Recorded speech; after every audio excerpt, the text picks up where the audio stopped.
Sababu hiyo nataka ufungue nami katika kitabu cha Timotheo wa pili mlango wa pili mstari wa 20. Ujumbe uliouzoea, ulioukariri, huo ndio ujumbe ambao tuko nao siku ya leo. Kitabu ni cha Timotheo wa pili mlango ni ule wa pili mstari wa 20. Nasema, basi katika nyumba kubwa havimo vyombo vya dhahabu na fedha tu, bali vya mti na vya udongo, vingine vina heshima, vingine havina. Rudia. Basi katika nyumba kubwa havimo vyombo vya dhahabu, havimo vyombo vya dhahabu peke yake, na fedha na vya fedha, bali na vya mti na vya udongo, vingine vina heshima, vingine havina. Bali kuna vya udongo na vya mti pia. Alafu katikati ya vyombo vyote hivyo, iwe vya fedha ama vya dhahabu, vya chuma, vya mti ama vya udongo, vingine vina heshima, vingine havina. Bwana Yesu asifiwe. Amen.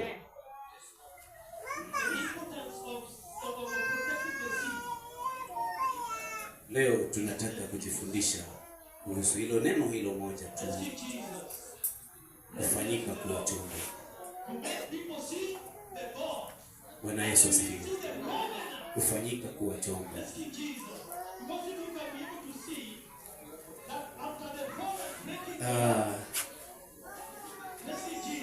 Mama kiongozi, karibu sana. Kanisa hili ulipeza mwaka jana.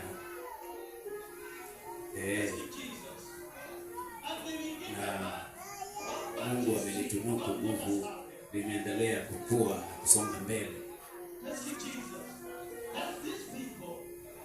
Nikitangulia kusema ni kwamba, kwa mfano tu, maelezo kidogo, huyu mama ni mkubwa mno kuliko vile unavyomuona. Bwana Yesu asifiwe. Ni mkubwa kuliko vile unavyomuona. Alafu ana sauti ya kuyumbisha misingi ya shetani. Bwana Yesu asifiwe. Sijui alikuwa hivyo toka alipozaliwa, sijui. Lakini mimi nilimjua akiwa hivyo, na anaendelea kuzidi kuwa na ujasiri huo. Amen. Siku moja akanikaribisha huku Lamu, manake alijua kwamba mimi ninatoka kwao, na tukashiriki na yeye. Hakunikaribisha kanisani, lakini alinikuta kanisani alipokuwa akienda. Kwa hivyo tukashiriki na yeye. Bwana Yesu asifiwe. Na tukadumu katika kuifanya kazi ya Mungu, kila mmoja kivyake. Bwana Yesu asifiwe. Hatukuwa tunajuana kwamba huyu ni mhubiri, huyu ni mwimbaji. Tulikuwa tunajuana kwamba sisi ni Wagiriama na Wakenya wa Kikenya. Bwana Yesu asifiwe. Hiyo ndio tulijuana naye. Amen. Na katika huduma ile tukaendelea kukua, na siku moja nikainuliwa kama mzee wa kanisa, nikamkuta kwamba yuko hapo mbele yangu. Bwana Yesu asifiwe. Yeye ni senior, huyu hapa ni mtu senior kwangu, si kwa sababu ya umri peke yake, lakini kwa majukumu. Alifanya hii kazi ya Mungu pengine mbele yangu zaidi. Bwana Yesu asifiwe. Na hajachoka mpaka leo, anaendelea mbele. Bwana Yesu asifiwe. Ninaongea hiyo, bado iko katika sehemu ya neno la Mungu. Amen. Siku moja nikasoma kitabu cha Timotheo. Sio hapo tuliposoma, lakini nikaongelea habari moja pale, ambayo hiyo nitaunganisha katika neno letu la leo, kwamba Timotheo akaelezea mtu ambaye anataka kazi ya Mungu, akaelezea habari zake vile anavyostahili kuwa, akaelezea qualities za mtu anahitaji kufanya kazi ya Mungu. Alafu mwisho akaongea neno hili, akasema kwamba kuna sehemu huyu mtu anaweza akapandishwa madaraja. Bwana Yesu asifiwe. Sehemu hiyo nikaiunganisha wakati huo nilipokuwa nikifundisha, nikasema kwamba na kama itashindikana huyu mtu kupandishwa madaraja, katiba ya kanisa inasema kwamba atolewe awekwe juu. Bwana Yesu asifiwe. Alafu nikawa najiuliza kwa nini atolewe awekwe kando? Kwa sababu moja ya kwamba yeye ni chombo. Amen. Ameteuliwa ili kwamba aifanye kazi ya Mungu, lakini kuna mahali kuna matarajio kwamba hivi vyombo vyote ambavyo vimetengenezwa, kila kimoja kimepewa kazi yake, lakini mwisho wa siku kuna hesabu ambayo itatolewa kwamba chombo hiki kimefanya kazi gani, chombo hiki kimeleta faida gani. Bwana Yesu asifiwe. So itafika mahali mwenye hivyo vyombo aone kwamba hakina umuhimu, maana toka kikae hapa sioni kuongezeka wala kupungua. Bwana Yesu asifiwe. Hebu nitafute chombo mbadala. Amen. Narudi tu katika habari za taifa letu la Kenya. Ujumbe huu nataka kuleta katika njia rahisi sana. Wale wasomi wamesoma, tukianza katika zama zile za kina Pauline Nzori, za kina mzee Kombe, kina mzee Gaspar. Hawa wazee hao walianza na simu vingine ambavyo leo hii ukikipatia mtoto mdogo anasema mimi siwezi kutumia simu. Bwana Yesu asifiwe. Na kukawa kuna mfumo unaitwa analog ndio inatumika, na wakati huo hawa wazee wetu walifurahia sana. Bwana Yesu asifiwe. Maanake pia walikuwa wametolewa kutoka mfumo mmoja wa kukimbizana mbio, anaambiwa toka hapa enda kwa nyanyako ukamripotie kwamba babako mdogo ni mgonjwa. Bwana Yesu asifiwe. Sasa kale kasimu ambapo ni ka analog kakawa rahisishia mambo kwamba badala akimbizwe mbio kutoka hapa Mararani mpaka afike Manda Airport, Manda Maweni, akapeleke habari za ugonjwa wa mtu, anainua hapo kasimu ka analog, ana connect kule Manda Airport na watu wanapata huo ujumbe. Bwana Yesu asifiwe. Lakini vyombo hivyo havikuendelea kubaki hivyo. Yaani mfumo huo haukuendelea kubaki hivyo. Wale watafiti wakaendelea kuangalia, wakaona kwamba hata hii chombo cha mawasiliano tunaweza kukiboresha. Bwana Yesu asifiwe. Kikaweza kuwa bora zaidi. Wakati ule ninaamini kabisa kwamba ilikuwa ni habari za alo uko mzima, basi njoo maana unahitajika, ama message. Bwana Yesu asifiwe. Zaidi ya hapo hakuna mengine. Wakaboresha huo mfumo, wakaingiza vitu ambavyo wakaja wakabadilisha, wakasema kwamba sasa tumeingia dijitali. Wameingiza vitu vingine ambavyo unaweza huo mfumo ukawa uko bora zaidi. Bwana Yesu asifiwe. Sasa badala ya kuwa ni sauti peke yake, hata unaweza ukapiga picha huku mtu unamwangalia na yuko Manda Airport huko hapa. Unasemaje? Hebu nionyeshe hapo hali ulipo, kweli uko ndani ya nyumba. Bwana Yesu asifiwe. Chombo ni gani? Ni kale kasimu ambako kalikuwa kanaonekana kanatisha, hakana muonekano mzuri, lakini kamezidi kuboreshwa kwa sababu kazi yake iendelee kuwa bora ama iwe na manufaa zaidi. Bwana Yesu asifiwe. Kakaboreshwa na hakaja kuwa vile ambavyo sasa wewe wa miaka 14, 5 unakaa. Bwana Yesu asifiwe. Sasa hapa Timotheo naye anasema kwamba ama anatupa habari za mbinguni sasa za uumbaji wa Mungu. Anasema kwamba katika nyumba ya Bwana kunavyo vyombo tofauti tofauti. Yaani huyu Mungu akipoumba aliumba vitu tofauti tofauti kwa ajili ya kazi mbalimbali. Bwana Yesu asifiwe. Alafu vile vitu ambavyo ama vile vyombo ambavyo vimeumbwa na Mungu vikawekwa, pengine kama ni chupa iliwekwa kwa ajili ya kuweka maji, kwa ajili ya kuweka juisi, kwa ajili ya kuweka mafuta. Bwana Yesu asifiwe. zilitengenezewa hivyo. Kama ni bakuli lina kazi yake, kama ni beseni liko na kazi yake. Bwana Yesu asifiwe. Kama ni kiti kina kazi yake.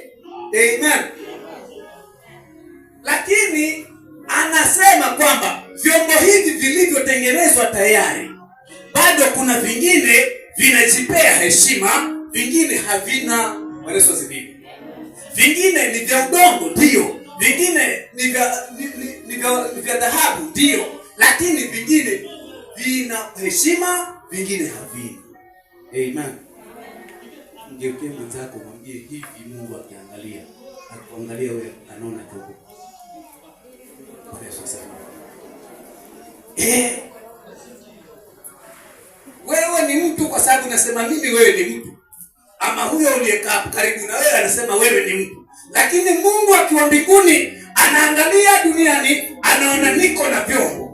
Nikitaka kutuma mtu aende Marekani, ninajua niko na chombo. Bwana Yesu asifiwe. Nikitaka kuhubiri injili kule ng'ambo ya pili ya bahari, ninajua niko na chombo kiko kisiwani. Bwana Yesu asifiwe.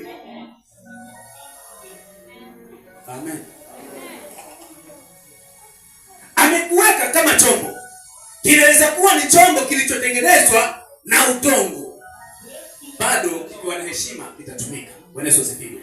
Kinaweza kuwa ni chombo kilichotengenezwa na chuma, bado kikiwa na heshima kitatumika. Bwana Yesu asifiwe. Kinaweza kuwa ni chombo cha dhahabu ambacho kwa kawaida kabisa wanadamu wanaipenda dhahabu na wameipa thamani kuu. Bwana Yesu asifiwe. Kikikosa heshima, hicho pia kinaweza kuonekana kwamba hakifai. Amen.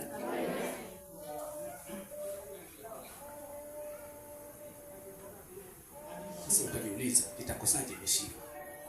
Amen. Kwa haraka acha nikupeleke habari hizi ambazo zilikuwa katika nchi ya Israeli katika uongozi wa mfalme fulani ambaye alimkosea Mungu. Bwana Yesu asifiwe. Katika hekalu la Mungu kukawa kuna vyombo vya dhahabu ambavyo vilikuwa vinatumika katika madhabahu. Bwana Yesu asifiwe. Biblia inasema kwamba yule mfalme alipomwasi Mungu, Mungu akaitumia fimbo yake ambayo ilikuwa ni Babeli. Bwana Yesu asifiwe. Akaleta mfalme kutoka Babeli, akamtuma katika ile nchi, akamshambulia yule mfalme, na huyu mfalme mwenye kupiga akaingia katika hekalu. Biblia inasema kwamba akachukua kila kitu mpaka yale mabakuli na masahani ya dhahabu, akayapeleka kwake nyumbani ama kwa hekalu yake, na akaanza kutumia hivyo vyombo yeye pamoja na wanawake wake. Bwana Yesu asifiwe. Nani? Wanawake wake. Bwana Yesu asifiwe. Akatumia, si yeye na mke wake, akaanza kulewa na hivyo vyombo vya dhahabu. Bwana Yesu asifiwe. Ambavyo vilikuwa vikiwa madhabahuni kwa Mungu vinaheshimika sana, lakini sasa yeye anaona ni vitu vya kulewa navyo. Bwana Yesu asifiwe. Yaani dhahabu ndio inaheshima tena hapo. Bwana Yesu asifiwe. Ni dhahabu ndio ina heshima hapo? Haina heshima. Kwa hivyo iwe chombo kimetengenezwa na sampuli gani ya material, bado kinahitaji kujipea heshima ili kwamba kiweze kutumika vizuri. Bwana Yesu asifiwe.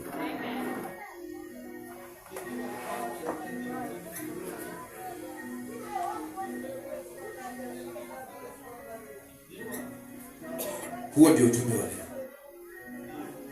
Yesu Kristo na Mungu Baba hawakutengeneza huu ulimwengu. Bwana Yesu asifiwe. Hawakuingia gharama ya kuweza kutafuta mwanadamu kumuokoa ili aje kukosa heshima. Bwana Yesu asifiwe. Alitengeneza mtu ambaye atakuwa wa heshima na atakayefanya kazi bora katika nyumba ya Mungu. Amen. Sasa angalia, kutengeneza kwake ni kule kuja kwake, kuja kudai kutoka katika ufalme wa giza akurudishe katika ufalme wa mwana wa pendo lake. Bwana Yesu asifiwe. Hiyo ndio kazi ya kutengeneza kwa Mungu. Lakini sasa unastahili wewe sasa ujihoji, mimi nikiwa chombo nitafanya kazi gani ili kwamba mbele za Mungu nionekane wa heshima? Bwana Yesu asifiwe. Ama nitajiweka vipi ili kwamba mbele za Mungu nionekane wa heshima? Hilo ndio swali. nikitafakari, naangalia sasa, mbona chombo cha udongo kionekane kuwa bado kina heshima, alafu cha dhahabu kikose heshima? Bwana Yesu asifiwe. Ni chaguo, ni maamuzi. Bwana Yesu asifiwe. Leo nilikuwa nikipita kule katika harakati zangu za kutembea mbio, nikaona muuza nguo. Tunajua wazi kwamba kuna sikukuu inakuja hapa mbele, si ndio?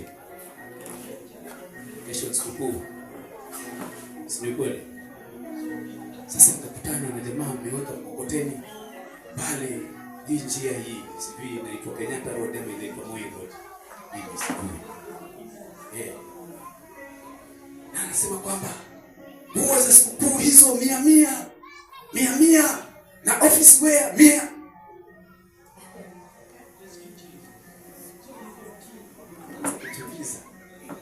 Nguo ya sikukuu kwa shilingi 100, office wear kwa shilingi 100. Amen.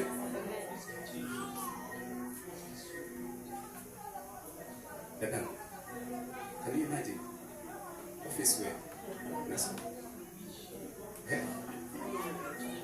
Unaweza shangaa ukataka kuiona, si ndio?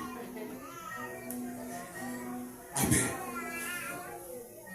Ukisikia hiyo sauti tu, uone hizo nguo. Lakini nguo ya sikukuu, kesho sikukuu, jichukulie wahi ya sikukuu na 100 tu, na 100 tu.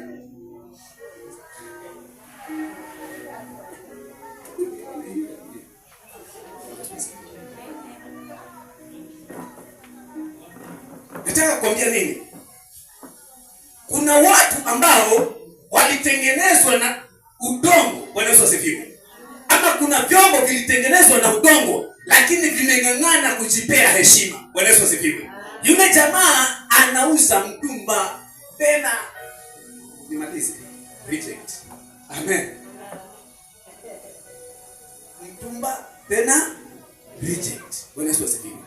Lakini kwa sababu amemakinika, anajua thamani ya nini, anasema kwamba hizi mwanzo ndio za sikukuu, hata sema kwamba ni za zamani, hata sema njoo uchukue kwenda shambani. Bwana Yesu asifiwe. Anaipatia sifa. Bwana Yesu asifiwe. Anaijengea thamani ile kazi yake, ile kitu anauza anaijengea thamani. Bwana Yesu asifiwe. Sasa asiyejipa heshima angeweza kufanya hivi. Anabebana na huo mkokoteni, lakini hata yeye mwenyewe analalamika. Sasa reject hata mtauzia nani? Bwana Yesu asifiwe. Mtauzia nani hizi reject? Maana yeye mwenyewe amedharau, yeye mwenyewe amejishukisha thamani. Bwana Yesu asifiwe. Hii ndiyo hali ambayo iko katika vyombo ambavyo vilitengenezwa na Mungu. Bwana Yesu asifiwe. Yeye alitengeneza kazi yake akamaliza, na kila chombo alichokitengeneza alikuwa ana kusudi nacho. Amen.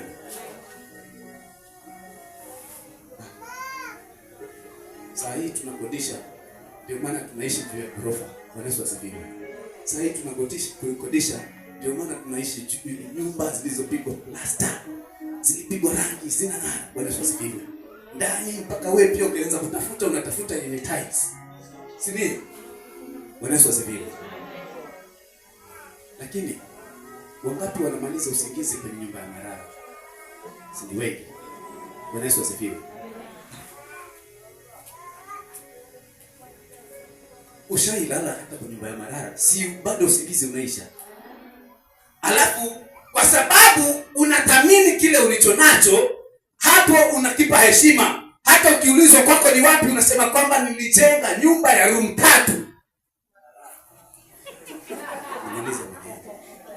Amen. Hapo ndani kuna sitting room, hapo ndani kuna kitchen, lakini Bwana Yesu asifiwe. Si umeipa heshima? Maana haijalishi ni materials za namna gani, lakini wewe mwenyewe, je, unaibebaje ama unajibebaje? Bwana Yesu asifiwe. Ninaweza kweli nikawa niliokoka kutoka kwa nyumba ya mganga. Bwana Yesu asifiwe. Lakini Mungu alinitoa hapo. Bwana Yesu asifiwe. Alinifanya chombo. Amen. Aliponifanya chombo, aliweka kazi ama aliweka thamani ndani yangu. Lazima niitambue ile thamani, nianze kuitangaza ama kuichochea, nianze kuishi na thamani hiyo. Amen. Niangalie jinsi ya kuiboresha.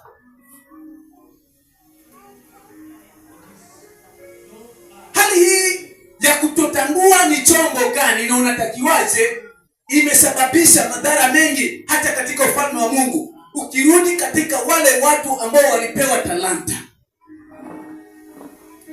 utakutana na jambo kama hili. Jamaa watatu akaona mwenzake amepewa 5. Huyu mwingine amepewa 2.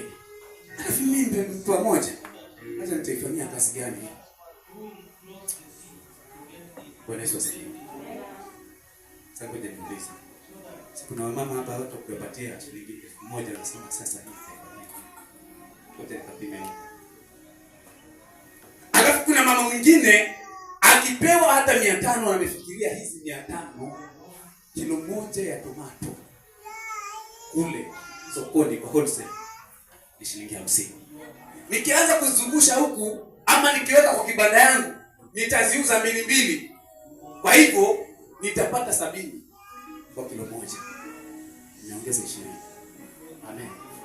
Kwa hivyo hakuidharau ile 500, ameibadilisha.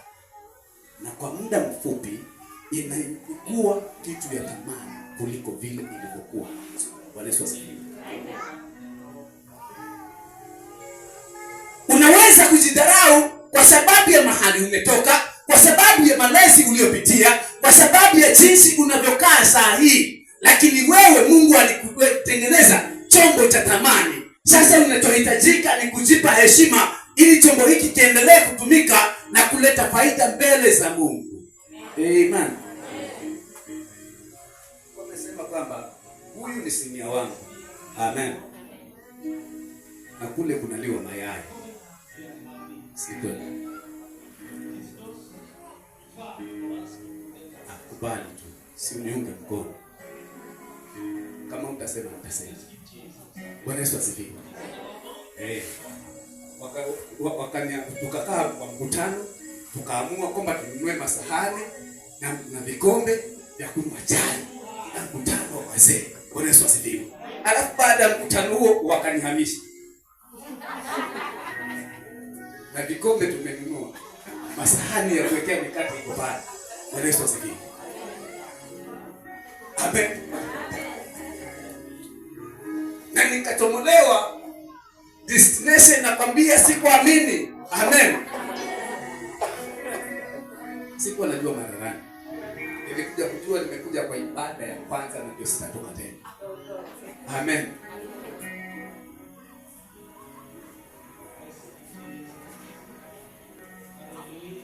Nikaanza kuwaza, nikafikiria. Kwani mimi by the way nilikumbuka. Na jambo hili nakumbuka nilitoa hata mahali fulani kazini. Fikra hizo mtaacha. Bwana Yesu asifiwe. Kaanza kufikiria, kwani mimi kila mahali nitakapoenda nitakuwa wapenda kuanzisha vitu kutoka scratch mahali ambapo niko shida. Maana katika maisha yangu ya ajira nishaifungua clinic za macho 3. Bwana Yesu asifiwe. Alafu inaenda ikifika pale kwa mayai nahamishwa. Alafu utahamishwa upelekwe pazuri, unaambiwa kwamba tunataka kufungua ingine. Bwana Yesu asifiwe. Na nikawaza hilo, nikateta katika hiyo kazi mpaka nikaiacha. Bwana Yesu asifiwe. Baada ya kufungua hizo 2, 3, nikaiacha hiyo kazi, maana nilikuwa nimechoka. Yaani nyinyi mnanitumia mimi